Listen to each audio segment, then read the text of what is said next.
बच्चों, आज हम हजारी प्रसाद द्विवेदी के कुटज निबंध के प्रतिपाद्य को समझने का प्रयास करेंगे। आचार्य हजारी प्रसाद द्विवेदी हिंदी के प्रमुख निबंधकारों में उल्लेखनीय स्थान रखते हैं। उनका समग्र लेखन भारतीय संस्कृति से संबंधित है। उन्होंने जो भी निबंध लिखे हैं वे उनके सांस्कृतिक बोध, मानवतावादी संदेश तथा मौलिक व्यक्तित्व और प्रतिभा का निदर्शन करते हैं। वास्तव में इनके ललित निबंधों में जीवन बोध और नई सामाजिक समस्याओं के प्रति राह तलाशने की ललक दिखाई देती है। द्विवेदी जी अपनी ऐतिहासिक दृष्टि को नए ढंग से प्रस्तुत करते हैं और इस प्रकार उनके निबंधों में विद्वता, सहृदयता, इतिहास और पुराण के साथ साथ भारतीय संस्कृति का विस्तृत रूप अभिव्यक्त हो गया है। उनके प्राय सभी ललित निबंध इसी प्रकार के हैं। आप कुटज शीर्षक भी देखेंगे कि उनका ललित निबंधों की श्रेणी में ही आता है। कुटज का प्रतिपाद्य। कुटज निबंध द्विवेदी जी का ललित निबंध है। इसमें उन्होंने कुटज पौधे के माध्यम से मानवीय संदेश प्रसारित किया है। संपूर्ण निबंध में कुटज के सौंदर्य, उसकी शोभा, स्वरूप, महत्व, उपयोगिता, उद्भव का निरूपण करते हुए उसकी जीवनी शक्ति और संतुलित स्थिति को प्रकट किया गया है। द्विवेदी जी ने प्रत्यक्ष रूप से कुटज का वर्णन किया है, किंतु अप्रत्यक्ष रूप से मानव जीवन के लिए अनेक महत्वपूर्ण संदेश दिए हैं। इस निबंध में व्यक्त विचारों को हम निम्नलिखित शीर्षकों द्वारा समझ सकते हैं। मैं आपको पहला एक शीर्षक के माध्यम से समझाने का प्रयास करूंगी और वो शीर्षक है पर्वतों की शोभा। द्विवेदी जी ने निबंध का प्रारंभ यह कहकर किया है कि पर्वत शोभा और सौंदर्य के घर होते हैं। उनका सौंदर्य सर्वोपरि और मन प्राण को बांधने वाला होता है। पर्वतों में हिमालय पर्वत सर्वश्रेष्ठ है। उसकी सौंदर्य राशि भी सबसे अधिक आकर्षक है। उसे द्विवेदी जी ने पृथ्वी का मानदंड कहकर संबोधित किया है। इसी हिमालय पर्वत को सबसे अधिक महत्व संस्कृत के कवि कालिदास द्वारा किया गया है। द्विवेदी जी ने बताया है कि हिमालय के पाद देश में एक श्रृंखला दूर तक लेटी हुई दिखाई देती है, जिसे शिवालिक कहा जाता है। अगला बिंदु है शिवालिक का अर्थ और स्वरूप। अब यहाँ बच्चों द्विवेदी जी शिवालिक क्या है, उसका अर्थ क्या है और वो किस प्रकार उसका स्वरूप है, ये स्पष्ट करने का प्रयास करते हैं। और कुटज निबंध में वो कहते हैं कि हिमालय को पृथ्वी का मानदंड सिद्ध करने के पश्चात द्विवेदी जी ने एक शिवालिक का अर्थ जो विश्लेषित किया है वो इस प्रकार है। उन्होंने शिवालिक को शिव की अलख यानी जटाजूट माना है। शिवालिक का अर्थ 1.25 लाख की मालगुजारी वाला इलाका नहीं है। उन्होंने बताया है कि शिवालिक की पहाड़ियाँ जितनी रूखी, नीरस और कठोर हैं, उससे यही लगता है कि ये शिव की अलख के रूप में फैली हुई हैं। अलख का अर्थ मैंने आपको बता ही दिया, जटाजूट। लेखक ने संभावना व्यक्त की है कि इतना रूखापन और नीरसता शिव की जटाओं में ही हो सकता है। इसके साथ ही शिवालिक के संबंध में लेखक ने यह भी बतलाया है कि वहाँ दूर दूर तक हरियाली का नाम नहीं है। ऐसा लगता है जैसे हरियाली वहाँ से हमेशा के लिए विदा हो गई है। कुटज निबंध का अगला बिंदु है शिवालिक की नीरस पहाड़ियाँ और वृक्ष। हजारी प्रसाद द्विवेदी ये बताना चाह रहे हैं कि शिवालिक की सूखी नीरस पहाड़ियों पर हरियाली भले ही कम हो, किंतु कुछ ऐसे वृक्ष अवश्य दिखाई देते हैं जो मस्त हैं, मस्ती में झूमते हैं और सभी प्रकार के द्वंद्वों से अलग हैं।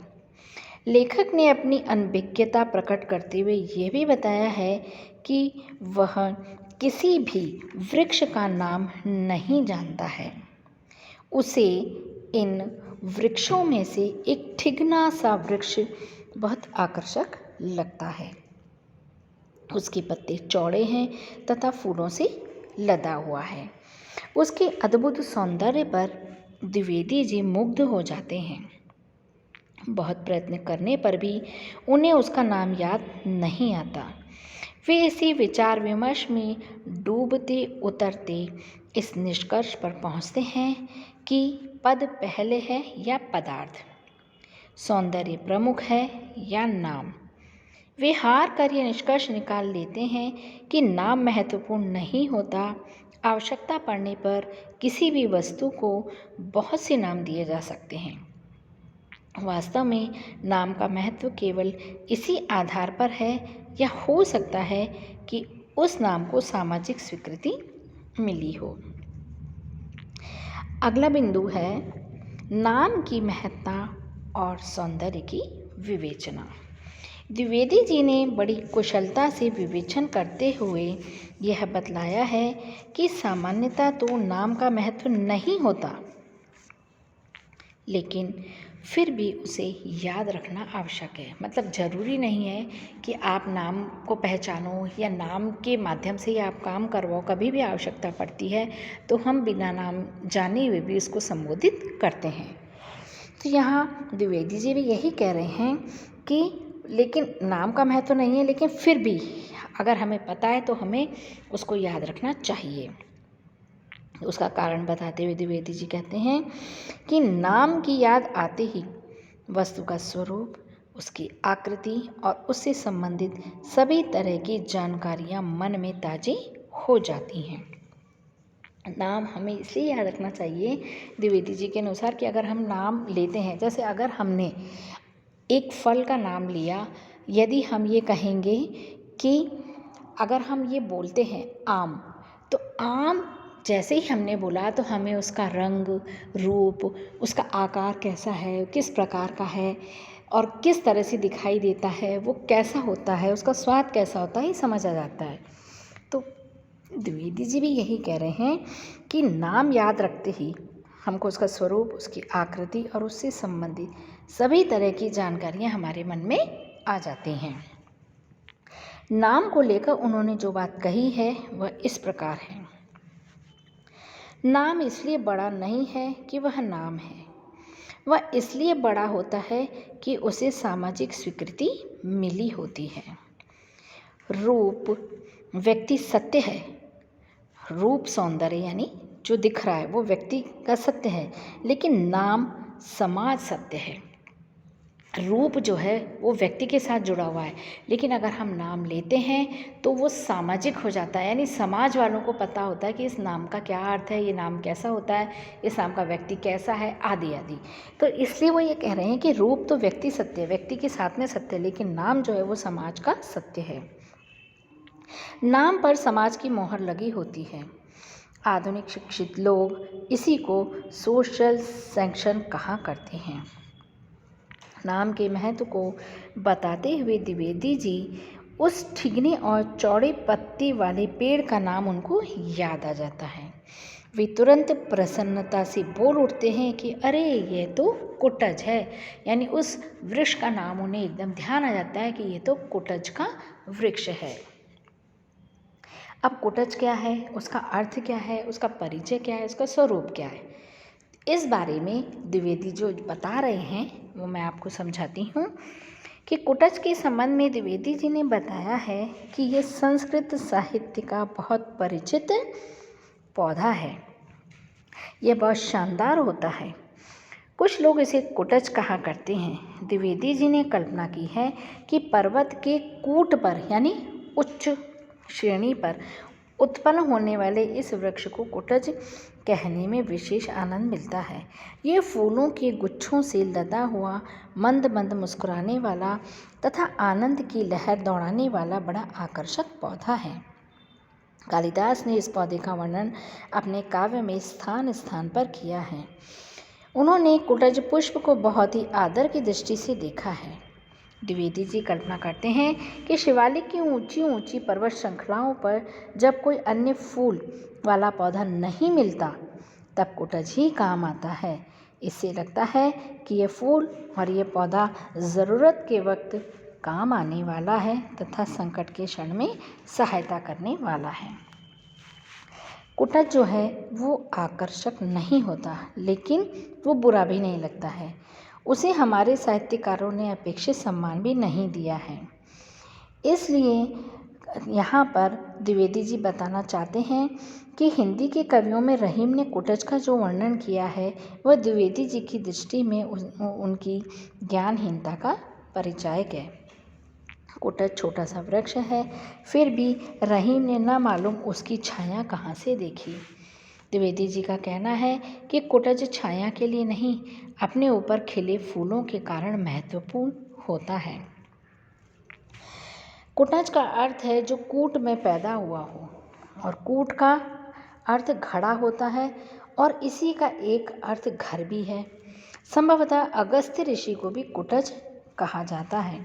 इससे यह निष्कर्ष निकलता है कि घड़े से उत्पन्न हुए।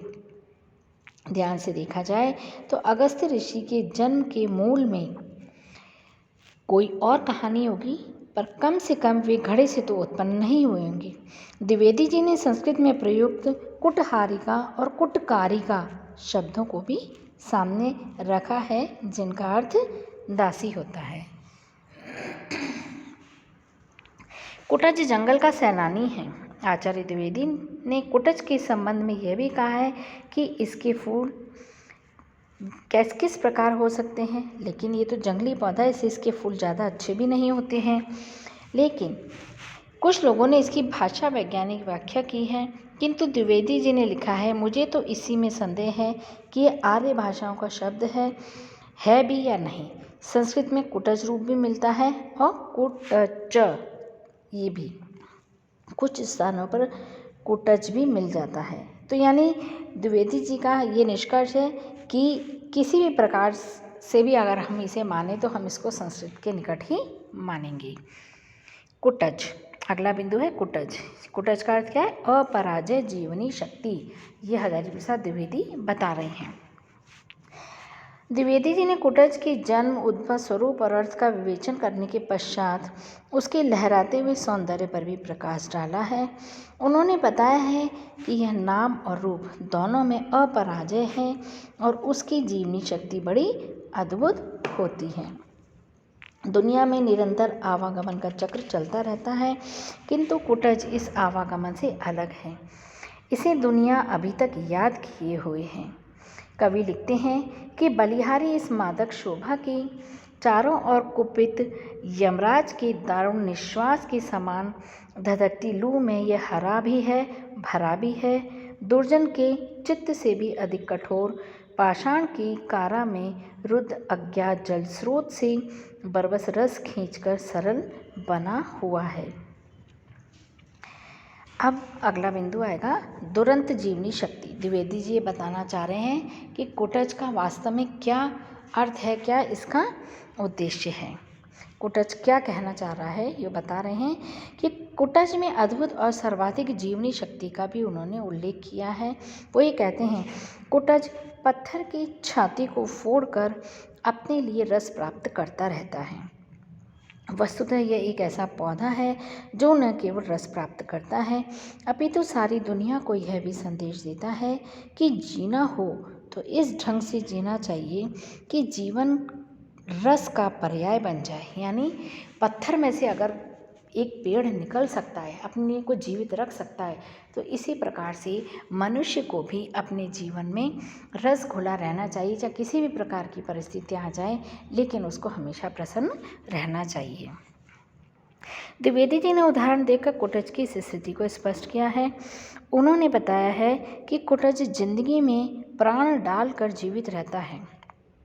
वह कुछ इस ढंग से जीता है कि किसी के सामने हाथ नहीं फैलाता।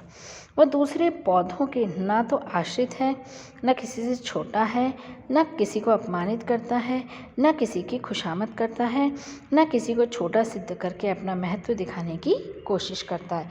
यहाँ एक सांकेतिक रूप से अभी जो इसका आगे आएगा सांकेतिक जो संदेश दिया है द्विवेदी जी ने, वो उस पर भी मैं चर्चा करूँगी।